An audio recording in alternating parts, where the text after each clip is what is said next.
to right now, a gentleman that I'm pretty sure has awarded a PK or two in his lifetime, former FIFA referee and now doing great work at the Ontario Soccer Association and the Canadian Soccer Association. I consider him one of the good guys in our game, Tony Camacho. Tony, welcome, my friend. Thank you for having me. Pleasure to have you on. Tony, first and foremost, I invited to have you on here tonight to talk about the shining star in Canada, right now the only star in Brazil, Joe Fletcher. I know that you had an opportunity to talk to him a few days ago. How's he feeling? How are the emotions going through him today? Well, Joe, right now he's sky high. It's obviously very emotional for a Canadian referee to be chosen to, or an assistant referee, to the World Cup. And Joe is feeling the pressures right now. Tony, how does that process work? Do they contact you? Do they contact someone in the CSA to get footage on Joe? Do they come and watch games without anyone knowing? Do you submit a name or two? How does this process work? Well, because Joe's been refereeing at the high level for the last 5 or 6 years, and FIFA and CONCACAF keeps an eye on all these referees, and when it comes 2 years before the World Cup, they make a selection of a group of officials that they think are worthy, and they keep a close eye on them. I've watched many a time Joe Fletcher at TFC games, MLS games, and you could see he's really a guy that is in shape, in tune, and knows what he is doing out there. It's got to be a real exciting time for Joe and for the young referees in this country to really watch this young man perform at the world stage. And I'm pretty sure, Tony, you and some of the staff members are going to grab some highlights if you can and have a look at it and pass it on to some of your youngsters in the referee department.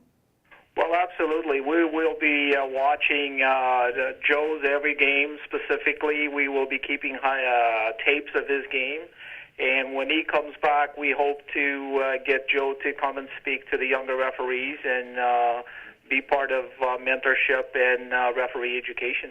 Tony, this has got to be a time right now for Joe Fletcher of stress, pressure, anxiety, all combined into one. You've gone through this. I've had you on before on Sportsnet 590 The Fan where we talked about some of your experiences. And if I recall, you had a wonderful experience in refereeing a game against Portugal, and I forget who the other country was. What was going through your mind in a big matchup like you had to ref in that situation?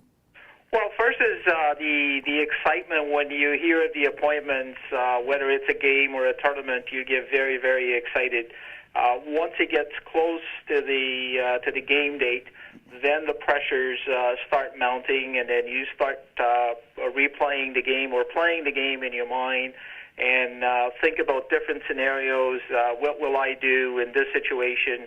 How will I help my referee? How will I help my assistant referee in this situation?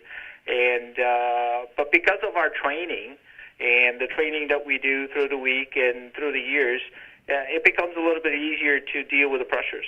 Tony, to me, just before we let you go, we appreciate your time. For me, Tony, watching that second half and that PK awarded for Brazil was really upsetting in many ways. We know the pressure and stress the referees have. We know the home opener. We know the world is watching this game. But to me, that's got to be a real tough call for the ref to make because of the circumstances surrounding it, where he was, I saw it anyway, barely touched. And do the refs go back and watch the video of that call and say to themselves, I blew it or I didn't, so they can learn as well?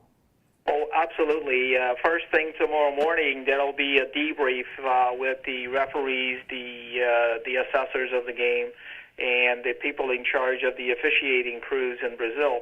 They will review it, they will dissect it, and then they will come out with their decision whether it's a right call or not a right call. But that will definitely be reviewed and talked about it, and the message will be passed on to the referees for the rest of the games that of what the decision should have been, or was that the right decision. In your heart of hearts, Tony, I've known you for years, you're always an honest guy. In your heart of hearts, in all your honesty, do you feel sometimes, maybe it happened with you or in the big stage like today, the pressure of the massive crowd of people, the home crowd, the world stage, people watching, do you feel, has it happened to you, do you feel that maybe it gets to that referee like it possibly maybe did today? Well, there's no doubt about that. I mean, we as referees, we like to say the pressure never gets to us, but unless you're on that field, you don't realize how much those pressures gets to you, and sometimes the decisions don't go the right way. So it is a lot of pressure. We'll close it out with this, Tony. I've never asked you this before, but I really enjoyed the time that Pierluigi Collina was reffing, obviously Howard Webb. In your mind today, give me a couple referees worldwide that you believe have done an outstanding job for other young referees in Canada to really watch. I think I can't think of his name right now, but the Portuguese referee, he's done really, really well. He's calm. He's one of the best, if not the best in the world right now. I put him right up there with Collina.